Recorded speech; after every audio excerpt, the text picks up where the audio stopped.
Eu sou Manuel Carvalho e este é o P24. A moção de censura do Chega que requer explicações.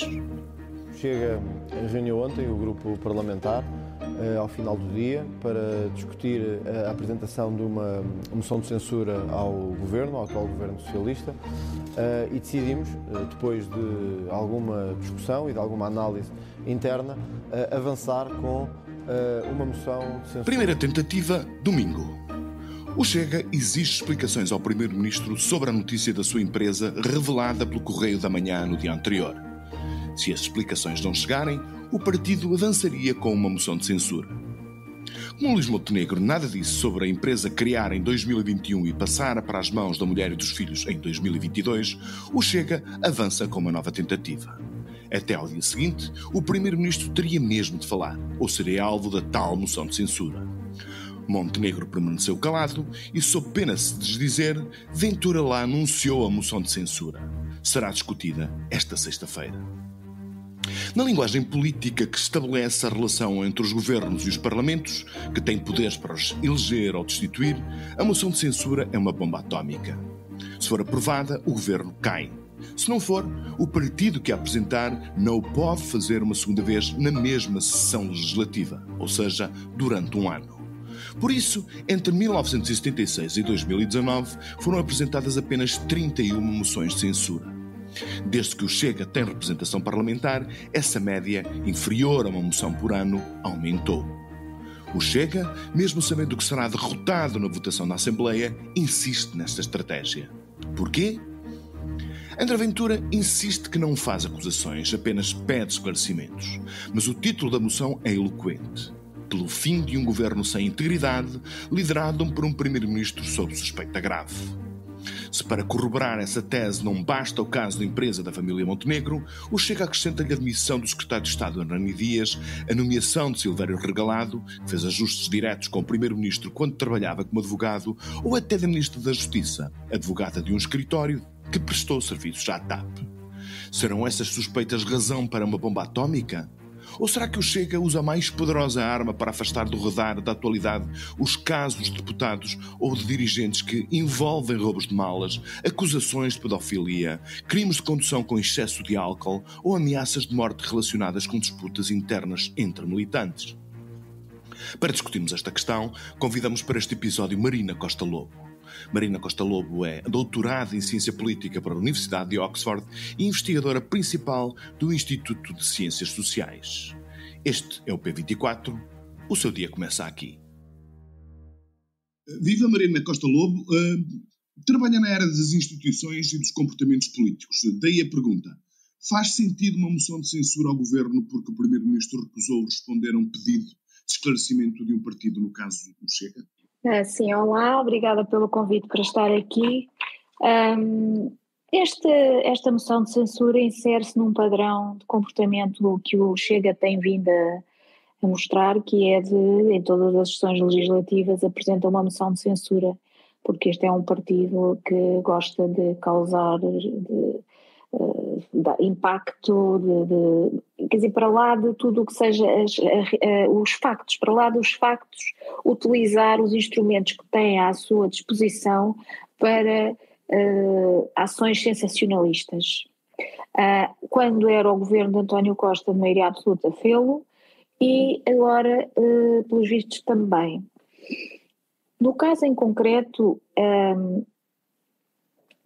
quer dizer, portanto, há aqui um padrão, eu acho que era por aí que eu queria começar, não é? Há aqui um padrão, antes de falar do caso em concreto, há aqui um padrão que tem muito mais a ver com a natureza do Chega do que com os casos em particular. Portanto, o Chega, todas as sessões legislativas apresentam uma moção de censura, que sabe à partida que vai ser chumbada, mas é mais uma ocasião para estar nas primeiras páginas dos jornais e estar nos feeds das redes sociais, indignando-se com a elite política, da qual isto ajuda à sua imagem de ser um outsider da política quando não são, ajuda à sua imagem de que eles são impolutos e os outros é que são os problemáticos e que eles são os guardiões dos bons costumes e e do bom funcionamento do sistema político, e o problema são os outros. E isto é tanto mais risível ou ridículo quando nos últimos tempos nós tivemos uma sucessão de casos de pessoal do Chega, portanto pessoas ligadas ao partido, ou deputados, ou de assembleias municipais, que se viram envolvidas em casos ou de assédio sexual, ou de crimes. Portanto, tudo isto é um rolo de acontecimentos que vem questionar esta imagem que o Chega quer projetar de ser o guardião da democracia, de ser impoluto, de defender os bons costumes, e, portanto, calhou muito bem colocar aqui esta moção de censura que à partida já vai ser... Portanto, a Marina Costa Lobo acha que, de alguma forma, está de acordo com aqueles que dizem que esta oportunidade desta moção de censura tem como principal objetivo, portanto, desviar as atenções das pessoas relativamente aos problemas, aos casos problemáticos que têm afetado deputados e outros militantes com alguma relevância do Chega. Sem dúvida. Mas eu separaria as questões. Eu acho que, por um lado, há isso, e essa é a motivação do Chega. E depois há outra razão, é que o Chega está sempre interessado em ações que deem visibilidade e que não tenham qualquer conteúdo nem consequência, porque o Chega não tem propriamente ideias para o país. O Chega tem ideias para dar cabo do sistema político, destruir o sistema tal como ele existe. Não tem soluções nem alternativas melhores para as políticas públicas. Portanto, está muito interessado neste tipo de ações que não vão ter consequências efetivas. E como cientista política, acha que está a funcionar essa estratégia? Pois, eu penso que sim, porque, quer dizer, eu queria distinguir aqui entre duas questões. Por um lado, aquilo que são as motivações do Chega. Por outro lado, aquilo que é o contexto político em Portugal que permite o crescimento do Chega. E isso é inegável que está aí, e qualquer indivíduo, cidadão, eleitor, questiona-se sobre a idoneidade dos políticos. E aí podemos incluir também o Chega, mas o Chega é um partido que está sempre a apontar o dedo. O que é que acontece? A elite política em Portugal também se deixa... está relativamente vulnerável aos ataques do Chega, e tem-se demonstrado que está relativamente vulnerável aos ataques do Chega, e tem demonstrado pouca vontade política, e aqui estou a falar dos vários partidos, em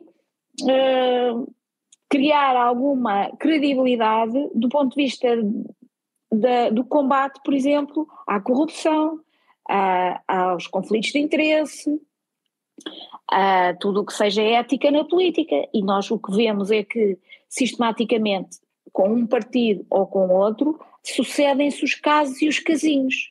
É claro que os casos e os casinhos são relevantes e vão minando a credibilidade dos grandes partidos e dos políticos, e do sistema também, não? Sim,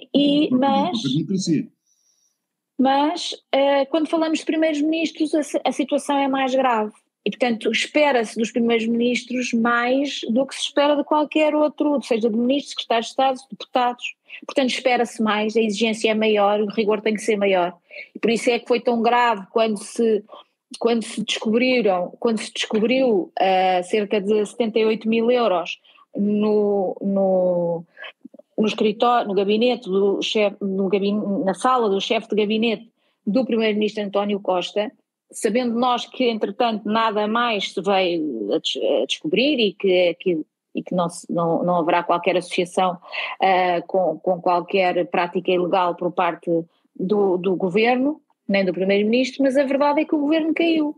E neste momento nós estamos perante uma situação que não foi muito bem esclarecida por Luís Montenegro.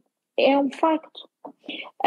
Porquê? Porque, de facto, eu não sou jurista, mas há questões que estão relacionadas com o facto de ele ter cedido as cotas desta empresa que criou, mas, na verdade, ele é casado em comunhão de adquiridos com a sua esposa.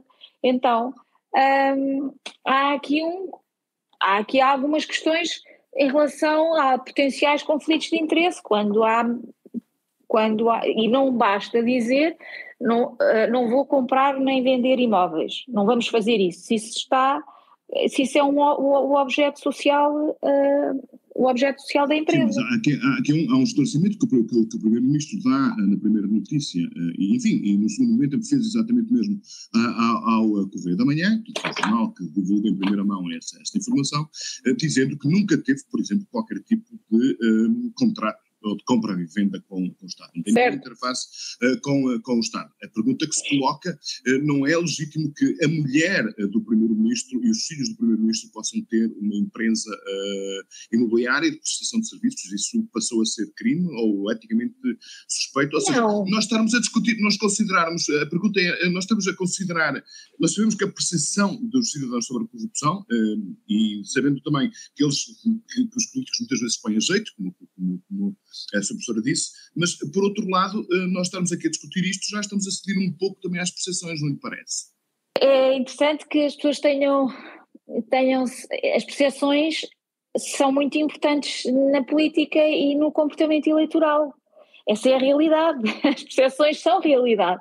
Porque... E os estudos da ciência política, corrijam-me se eu estiver errado, colocam as percepções sobre a corrupção no primeiro nível das prioridades dos portugueses. Porque quando nós olhamos para os fatores que explicam o crescimento do Chega, nós temos indicadores que mostram que esta percepção sobre a corrupção e a forma como ela está disseminada na elite política é um fator explicativo deste comportamento eleitoral.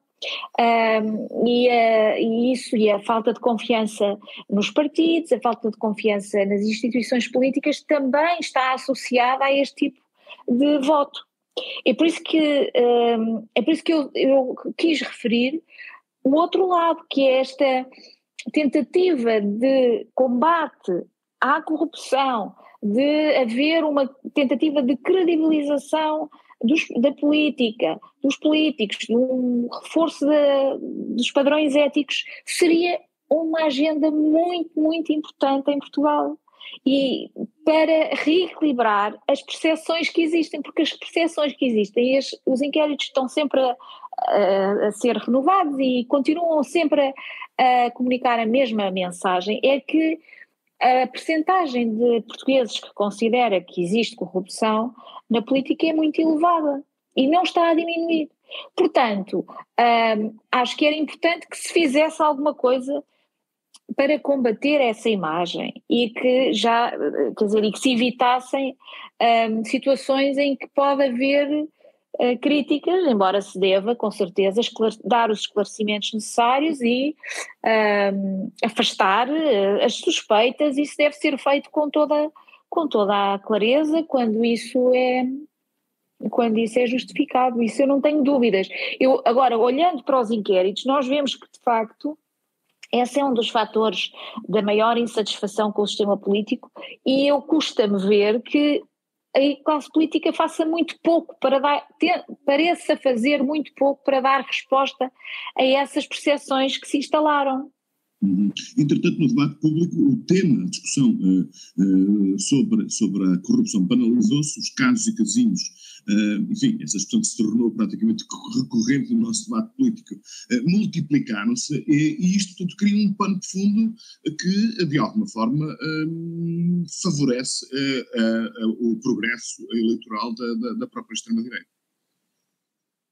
Sim, eu acho que é interessante nós vermos que o próprio Chega tem grandes problemas do ponto de vista da integridade e da ética. E quanto mais o Chega cresce, mais essas fragilidades ficam à vista. E, portanto, isto não é um jogo de soma zero em que só os outros partidos que têm problemas de imagem e o Chega é impoluto. O que o passar do tempo mostra é que o Chega não tem diferenças, ou se tiver algumas diferenças, são no tipo de criminalidade que surge associado ao Chega. Mas é eventualmente mais imune a esse tipo de problemas do que os outros partidos?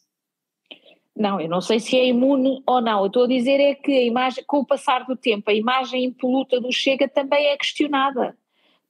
Porque os média fazem o seu trabalho e vem a lume uma série de casos, e a Justiça vem a lume uma série de casos associados ao Chega. Portanto, o Chega também vê a sua imagem, de certa forma, denegrida. Quer dizer, a imagem do Chega piora com o passar do tempo. Mas o Chega não está neste momento, por exemplo, não tem câmaras municipais, não acedeu ao poder local, não acedeu ao governo, enfim, a percepção e a realidade sobre a corrupção também está mais relacionada, também está mais associada a quem tem mais poder, porque o poder e a corrupção estão associados, não é? E, portanto, o Chega, desse ponto de vista, não teve ocasião de assumir o poder a vários níveis do sistema político para depois também mostrar o que vale desse ponto de vista, e não tenho quaisquer dúvidas que não se vai distinguir de outros partidos. Se calhar distingue-se por razões negativas, tendo em conta, por exemplo, o facto de ter crescido muito rapidamente e, portanto, a qualidade do pessoal político que se vai que vai entrando no Chega é muito duvidosa, até pela rapidez com que tudo aconteceu e aliás está à vista. Por exemplo, houve uma notícia que foi posta em causa pelo Chega, mas de que um quarto do grupo parlamentar do Chega está a braços com a Justiça. Eles questionaram isso, eu não sei se eu julgo que os dados estão corretos. Não há mais nenhuma bancada parlamentar onde isso aconteça. Portanto, aí estão as dores do crescimento, não é? Muito bem, professora Marina Costa Lobo, muito obrigado por ter vindo ao P24 e ajudado. Eu é que agradeço. A entender melhor todo este problema. Foi um prazer. Obrigada.